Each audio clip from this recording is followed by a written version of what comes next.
We're about to start the afternoon session with Nick Rockwell from the New York Times. Nick has already made a couple of statements which I like, which might be considered controversial. Nick is going to do a presentation without slides, which I think is freaking awesome. So without further ado, Nick, come on and tell us about how we change organizations. I think I'm on. I'm not just making it up, though. I actually have a 4,000-word document here that I'm pretty much going to read. So I'm just trying something different.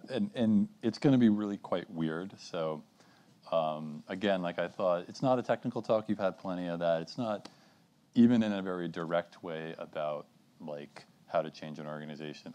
You'll see. We'll see how this goes.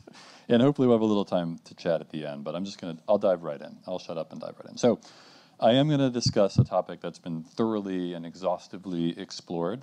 Many, many words have been expended on this topic. Countless talks, books, all the word delivery systems that we have been thoroughly exercised, and that topic is organizational change.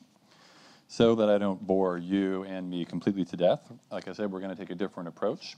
We're going to try to think about this idea, how organizations change, why we want to change them a little bit differently. I can't promise it'll be original or even intelligible, but I can promise that it will be, like I said, a little weird. So hopefully it'll be fun. The overall topic of today is microservices. Microservices are a framework for decomposition, a way to break a big thing into smaller things. We practice decomposition, ironically, in order to make bigger things. Really, we're interested in composition, but we tend to approach it through decomposition. So we think of a thing, a whole thing, we break it into pieces, and then we use the pieces to build a bigger thing. In theory, we could just build the pieces and assemble them, but that doesn't seem to be the way that our brains work. If you're actually building software, the distinctions between microservices and other modes of decomposition, we could say the side effects of that approach are very important. Whether we decompose and compose with microservices or with objects or methods or shared libraries or functions makes a big difference in the real world characteristics of the system, implementations themselves, and especially the manner in which you approach changing them. If we're just talking like we are now, more or less theoretically, it doesn't actually matter that much. The strategy of decomposition and composition is common to how we construct any type of complex system. Software, hardware, buildings, companies, armies, societies, possibly even families. It's part of how our minds actually literally work. Our brains themselves are a bunch of discrete services wired together with neurons, and we ourselves are emergent phenomena of that system. So we can be forgiven for having a sense of deja vu when we talk about this stuff, because we've definitely been here before. We've been over this ground of decomposing and composing, trading the inflexible and the simple for the modular and complex, and back again. Right, Victor? That's what we were just kind of talking about. So basically, that's the history of systems design. In fact, what field could possibly be more exhausted, more picked over, and more thoroughly explored than systems architecture? The answer, of course, is organizational design. So the enterprise, we'll talk a little bit about the enterprise. So we've all experienced frustration in our lives, and those of us who work at enterprise experience a particular kind of frustration. What is an enterprise? A useful definition could be an enterprise is an organization that you have had no impact on and may never have any impact on. At a startup or a smaller company, or perhaps for an engineer, an engineering-led, technology-focused company, you might feel like you can have an impact on the situation and alter it, the structure, the nature of the company. At an established company, we're not so sure. This seems to be the actual sense of enterprise in tech parlance. It's companies that do not change or that resist change. And this makes sense. What else would an enterprise be but an institution, a system that transcends the humans who constitute it and created it? The humans come and go, but the enterprise is precisely that whatever remains. It's the thing that resists change. Structure, culture, processes, brand, habits, patterns, etc. This is by design. It's what makes the enterprise, but it makes the enterprise a transhuman entity that can be challenging for the humans wrapped up inside of it. So the frustration that we feel is the feeling of not being able to control our environment. Interestingly, this frustration is felt by all at every level. The CEO, a development manager, the strategy SVP, a consultant, even the legal team. It's a defining characteristic of being human to want to influence your environment. And as a species, we've been very successful at that. However, if you work in an enterprise, you probably feel powerless over your environment. Your environment seems to be immutable. This is also a characteristic, or more accurately, a design goal of information systems. We are trending against processes being able to manipulate or alter their environments and towards immutability as a characteristic of runtime environments. In the first stage of systems, processes were the masters of their environment. One process ruled while it ran, writing files, creating whole directory structures, starting or destroying other processes, opening sockets or device files and broadcasting to the world, "I am alive, hello world." They could even terminate and stay resident, which is a neat trick. Processes were like gods, or at least heroes. This was the heroic age of information systems. See, I told you it was going to be weird. Today, mutable environmental variables, local storage, direct access to system resources don't have a place in modern systems. Those old forms are the clumsiest modes of interprocess communication, suitably deprecated, akin to leaving a broken stick in the path or a pile of bones at the bend of a river. Processes are more like foot soldiers, or information workers for that matter, passing messages inbox to outbox, and otherwise generally told not to touch anything. So for those of us living in an enterprise, what do we make of this challenge? We have a drive to change our environment. It's our nature. Nobody told us that the heroic age was over. In fact, we still hear the myths told and retold. But clearly things have changed. So it's our impulse. Is our impulse to change this world misguided? Is it indulgent? So from the perspective of a microservice, life is bleak. You're alone in your container, your cell. There's a small hatch on the door. Every now and then, while you wait in darkness, the hatch opens and an unseen hand passes in a bag full of widgets. You sort the widgets, red, blue, and green, each in a new bag, and when you're done, you pass them back. Days, nights pass, who knows how many. Then suddenly, without warning, you're snuffed out of existence. In fact, your whole cell is, and replaced in the next moment with another that performs the same task 10 milliseconds faster. This is not a life that we would wish on anyone. As creators, programmers, it's not a life we would wish on our creations. Certainly not if we're the sentimental type who prefer pets to cattle. But from the perspective of the system, it's pretty good. As a system, I'm very modular. I can change in small increments, thus holding entropy at bay, and with little risk of my greatest fear, which is decoherence. I'm very much like a body. Small changes are easy. I constantly destroy and rebuild my cells. But big changes spanning across many microservices or many cells raise the specter of complexity. An adult human body may destroy and create 200 to 250 billion cells a day. I just read that on the internet somewhere. I don't know if that's actually true. Does anyone know anything about biology? Okay. I'm going to assume it's true. But an arm or a liver, we can't produce those. What exactly is the limit? It's not the numbers, because a liver also has about 250 billion cells. I looked that up too. But we can't just pop out a new liver. So the complexity stemming from all the interactions of different cell types, the interdependencies, is too high. Bodies are poorly designed for large changes. They're modular only at a certain scale. Transplantation, severing an organ at its interfaces and suturing in another with identical or maybe hopefully better function, is an option, but the body wants to reject transplants. Systems, too, resist large-scale change with autoimmune responses of their own, and so do organizations. Often, the response can be contained and the transplant can succeed, but the process can be long and painful and the risk of death or decoherence is very real. Modularity is sensitive to scale. The ratio of component size to the overall system size is some kind of a magic number. It has a magical value that's an essential feature of the system. So our design choices, born of constraints, inevitably produce new constraints. One could say that the design process takes one set of constraints as inputs and produces a new set of constraints as outputs, or that design is a transformation of constraints. Parenting systems. While we're exploring biological metaphors, we're going to have a little digression, which is really just for fun, about the ways in which software systems are like children. They start as the offspring of one or maybe two. As time goes by, they're influenced by others. Developers who come and go are like teachers, each leaving a mark for good or for ill. They're influenced by their peers, other systems, and they develop defense mechanisms, coping strategies, and interpersonal patterns. This is most true of long-running systems who add exogenetic influence to their code. AIs are the most literal example of this. They may really be like children and can't necessarily be recreated from their inputs, or at least not easily, and are very sensitive to minor variations. So we often have feelings for our systems. We want them to survive.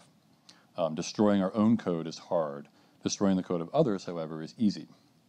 Why is that? Are we still in a barbaric mindset where it feels acceptable to destroy the children of others and replace them with our own? or to have more when the ones we have become weaker and firm? How much do we invest in teaching or refactoring our systems?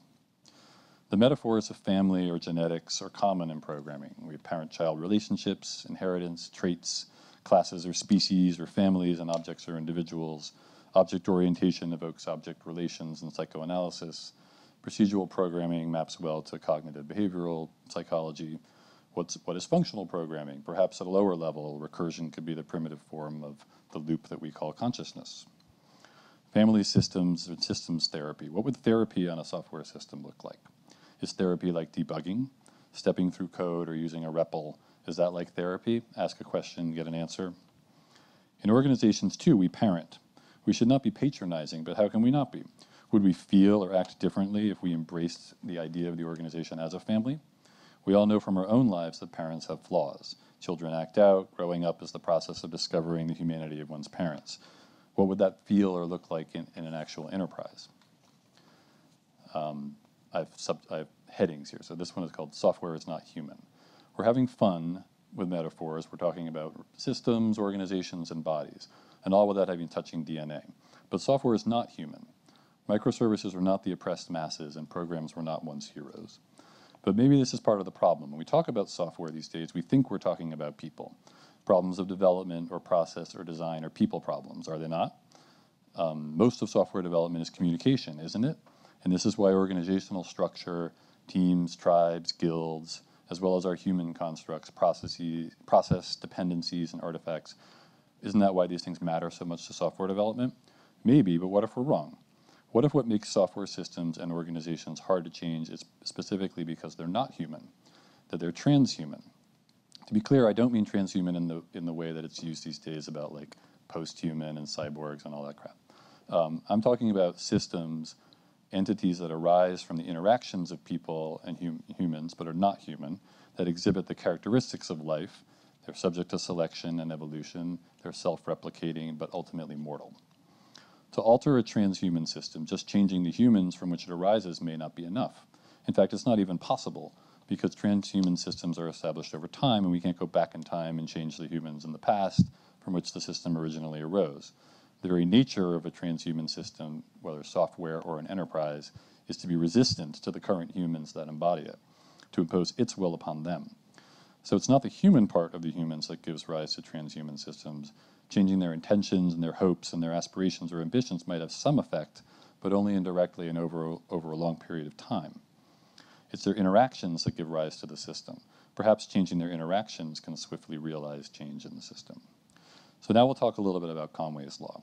If anyone doesn't know what it is, and I think we all do, but I have it written down here, so organizations which design systems are constrained to produce designs which are copies of the communication structure of those organizations.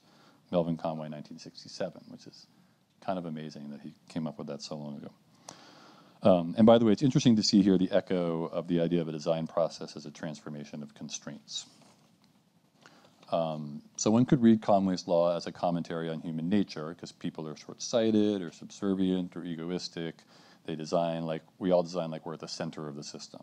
We look out from our little vantage point, and we take the nearest objects to be the largest and the most important. Conway's Law is often invoked with irony, and eyes are rolled about life within the enterprise. But it's less of a joke or an ironic observation, and more like a real physical law, or perhaps a design principle. More than a principle, it's a sophisticated algorithm for generative design. According to Conway's Law, an organization is a transhuman system that generates transhuman systems that are structurally congruent to itself. And that seems about right. Like all forms of life, organizations want to replicate themselves. Except that want is just an anthropomorphism, that's just what they do. So if we want to change a system that will, according to Conway's Law, conform to the organization that creates it, it stands to reason that we need to change the organization. And more importantly than changing the people who constitute the organization or changing their beliefs, hearts, and minds, we need to change the structure. But the very nature of the organization is to not change, to resist change, or even to stay the same even when we do change it. So what are we supposed to do? This section is called Creeping Doom. One way to change in human systems may be to think and act inhumanly. Change is always relative to time, and humans operate in very specific timescales. When we want change, we want it now. How can we change faster? Will agile development help? Can we throw money at something? We need velocity above all. Systems, on the other hand, want to change slowly. Evolution plays out over hundreds of thousands of years. Geographical change is even slower. Systems want change to be almost imperceptible. Rapid changes to bodies, say tearing out a liver, cause system decoherence, also known as death. Gradual change, like changing every cell in the liver over time, is no big deal. And actually, I'm not sure that you can regenerate your liver cells. I think you might not be able to, but you get the idea. So one strategy for change that I actually personally employ is the creeping doom strategy. There are a lot of people here that I've worked with, actually these guys, who might have heard me talk about this before, and if so, they are now rolling their eyes. Actually, given this whole talk, their eyes are probably worn out from rolling and rolling and constantly rolling, but so I'm sorry about that, guys. With creeping doom, you manage change over time spans so long that they totally elude the organization's defense mechanisms. The key to creeping doom is to be absolutely focused and relentless. You can never, ever deviate from the path. The whole point of creeping doom is that, although it may be creeping very slowly, nothing anyone does will ever stop the creeping doom. It's even more immutable than the immutable enterprise. If someone tries to evade it, they will have to evade it for so long that they can't keep it up because their own innate desire for change will keep them from holding one position. You cannot hide because you would have to hide, again, for such a long time. Creeping doom works best when it's relentlessly communicated. I'm going over there. I'm going to do it very slowly, but nothing will stop me. I'm still going over there. I'm still doing it. I haven't stopped. You thought I would stop, but I have not. I'm still going. This wears down resistance naturally and almost imperceptibly. Needless to say, this is inhuman behavior. Nobody wants to operate on long time scales. It looks like you're doing nothing, or even worse, that you are slow. Oddly, in enterprises, doing something slowly is perceived as worse than doing nothing at all. Lots of people do nothing at all, and it's just fine. Sorry, it's cynical. Shouldn't say that. Creeping doom mimics transhuman systems' own behavior and exploits their natural model of change. It also takes an enormous amount of patience, more than most of us have. And sometimes it's actually too slow for a situation, although less often than you would think. This section is called risk and accountability. Another deterrent to organizational change is risk aversion. And deliberateness is also a feature of well-executed risk-taking. However, this is not well understood or appreciated in enterprise cultures that still repeat the myths of the heroic age. This is a major topic and really a topic for another day, but I wanted to mention it briefly. I think we often misunderstand risk-taking. It's actually a tricky concept. Often, what looks like risk-taking is not. Often, we'll only attempt risky things if someone else makes us do it, tells us to, or if we can't get anyone to tell us to, we don't attempt it. Hence, neglecting difficult necessary things. Often, what doesn't look like risk-taking is. Mitigating risk through hedging, creating options, or careful planning is still risk-taking. In fact, it's the best kind. I believe our current obsessions with risk-taking and accountability are in conflict. The relation between the two is complicated. Insisting on accountability tries to concentrate the risk in one spot. But that is a poor design decision. It's like deliberately designing a single point of failure. With regard to risk-taking, which is different from performance and performance evaluation, accountability should be distributed. Insisting on accountability also often feels like an attempt to make the determination of successful risk-taking mechanical. But a failure is to be considered at times as a successful outcome because we learned something, judgment has to be applied. There are good failures and bad failures, and there's a lot of subtlety between the two. If there is perfect clarity as to which is which, it's not really risk-taking. Risk-taking only occurs within the space of the unknown. Last, when we talk about boldness or bias to action or aggression, we often undermine true risk-taking. Too often, boldness is used as a screen and sits within the same bag of tricks as deflection, credit-seeking, or controlling the narrative. Good risk-taking, and hence good failure, is calculated, distributed, and hedged. But in corporate circles, we often paint those activities as timid or weak. They can be. The difference is in the leadership. Perhaps once in a while, in extreme situations, you have to burn the boats. Everybody knows about boat burning. Boat burning was in the Trojan War when, help me out here, Agamemnon? I think it was Agamemnon, burned all the boats so that the Greek soldiers could not flee and they had no choice but to conquer Troy. So once in a while, and it's used as a metaphor, obviously, for like committing to something, but most of the time, you should keep your boats. It's good to have boats. Boats are options. You can get on your boat. You can go somewhere else. You can go over here. You can go over there. So generally, one should keep one's boats. I raise this because I think this is a serious, deep, and unresolved issue in corporate cultures today, the consequences of which we see all the time. This section is called disgust. I'm now going to contradict myself shamelessly.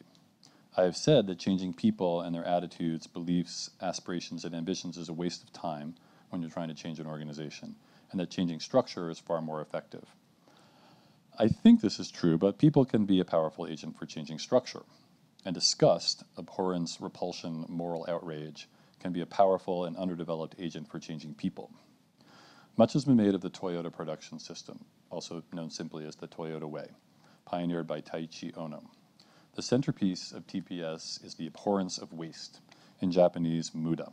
Now, to be clear, I'm speculating here, I didn't research this exhaustively, but I think that part of the effectiveness of the TPS ideology was driven by the natural cultural abhorrence of waste in Japan, particularly in post-war Japan. As an island nation, Japan always struggled with limited resources, and particularly in the wake of the devastation of World War II, this was keenly felt in the culture. Ohno merely had to channel this natural cultural abhorrence of waste, this powerful moral disgust, by associating the complex ways in which factories waste materials with the cultural image of waste. He had to make workers see factory waste as muda, which literally means a horse carrying no load. And this learning to see, which by the way is one of his catchphrases, was the active insight within his ideology, and it was the moment of conversion. And I think this also explains why it's been so much harder, it was so much harder for the auto industry in the 70s to get the Toyota Way to take hold in the United States, where we have a very different attitude to waste. Joey Ito of the MIT Media Lab wrote recently about the harnessing of disgust to effect change in our attitudes about environmentalism.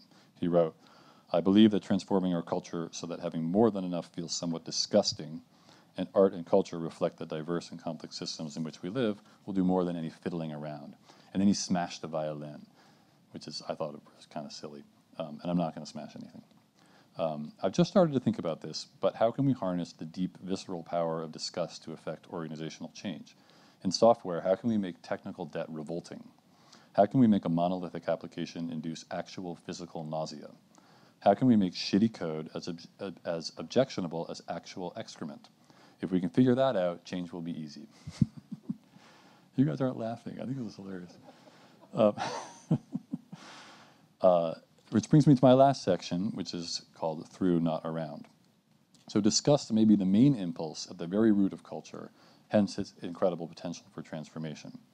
Levi-Strauss wrote about the disgust of raw food driving acculturation in early man, and Freud wrote about the taboo against incest as the foundation of human social development. Speaking of Freud, which probably nobody wants to do except for me, we asked the question earlier of what therapy might look like applied to a system, and by implication to an organization. Freud's ideas about the mind and his inspiration for its analytical therapy. We also asked the question, another reason I asked this question is because how do people change? For the most part, people change through therapy these days.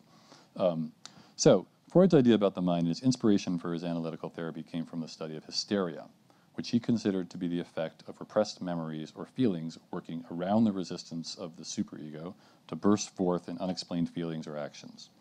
In a later essay, he described his approach to therapy as remembering, repeating, and working through.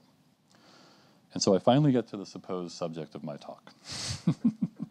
Hysteria for Freud was actually a strategy of the psyche to remain in stasis and to resist change, to preserve a balance, however dysfunctional, between the drives and the superego, generally at the expense of the ego. The way to unblock this stasis and allow the psyche to change, in his view, was to remember at least part of the repressed events, often through dreams, repeat the hysterical actions in the context of the patient-therapist transference, exposing it to analysis, and work through the process of change. I believe this model holds for enterprises. As engineers, we're often tempted to route around what we see as obstacles and the things that we think we can't change or that we don't want to deal with. But this plays into the strategy of the enterprise as a transhuman entity whose essence is to stay the same. I think that only by working through, often slowly, patiently, even painfully, almost undetectably, can we affect real change. Is it worth it? Well, if you want to actually change the enterprise, I think it is. You have to do what it takes. The change is not an obstacle or a detour from the work, it is the work. The work exacts a toll. so pay the toll. Confronting the toll takes courage, and for that there is no substitute. That's my talk. Thank you. I think that idea of systems as social actors, the systems we live in and work with are becoming increasingly complex. So one of the key goals of microservices is to try and simplify that complexity, but increasingly we're going to see these systems controlling large aspects of our life. And if you ever want to look at a system as a social actor, look at what's happened to Uber in the last couple of weeks in terms of the way in which they build their systems has become part of what Uber is and had a huge impact on how it's perceived in the marketplace. I do like that idea of turning bad code into something that's so disgusting we want to get rid of it. I think those ideas allow us to think about software in a different way. And I don't know how to trigger that disgust, but I have looked at some code in the past which has disgusted me.